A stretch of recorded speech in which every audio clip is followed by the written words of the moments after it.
চেনাই যাচ্ছে না। কে বলবে তুমি আসলে মানুষ নয়, একজন শাকচুন্নি? এখন কি সবাই আমার সাথে কথা বলবে, আমার বন্ধু হতে চাইবে? কেন চাইবে না, অবশ্যই চাইবে। একটু পরে আমার বন্ধুরা এখানে আসবে, তখনই তুমি বুঝবে আমি ঠিক বলছি কিনা। চলো গাছের নিচে দাঁড়িয়ে ওদের জন্য অপেক্ষা করি। আমার ভয় করছে। তুমি তো এলাকার সবচেয়ে ভয়ঙ্কর শাকচুন্নি, তোমার আবার কিসের ভয়? ওরা যদি টের পায় যায় আসলে আমি কুৎসিত একটা শাকচুন্নি, তারপর আমাকে অপমান করে, কেউ তোমাকে কিছু বলবে না, আমি তো আছি। এবার চলো। তোর সাথে এই মেয়েটা কে? দেখতে তো বেশ সুন্দর।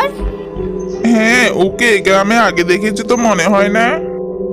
ও আমার খালাতো বোন সীমা, কয়দিনের জন্য এখানে বেড়াতে এসেছে।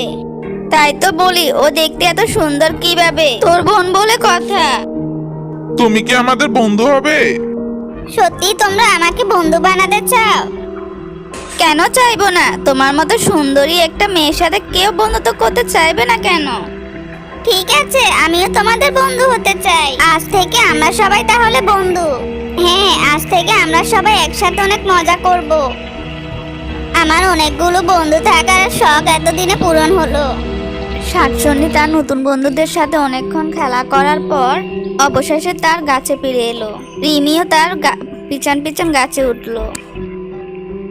আবার কি, আমি এমনিতে অনেক ক্লান্ত, এখন আমাকে আর জ্বালাইতে আসিস না।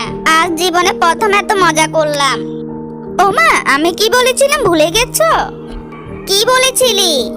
আমি শুধু তোমাকে মানুষ না, শাকচুন্নিদের সাথে বন্ধুত্ব করতে সাহায্য করব, তাই তোমাকে সাজাতে এসেছি। আবার আচ্ছা, দেখি তুই কেমন সাজাস আমাকে।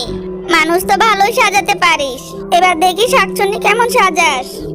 ঠিক আছে, তোমার চোখ বন্ধ রাখো, আমি না বলার আগ পর্যন্ত খুলবে না।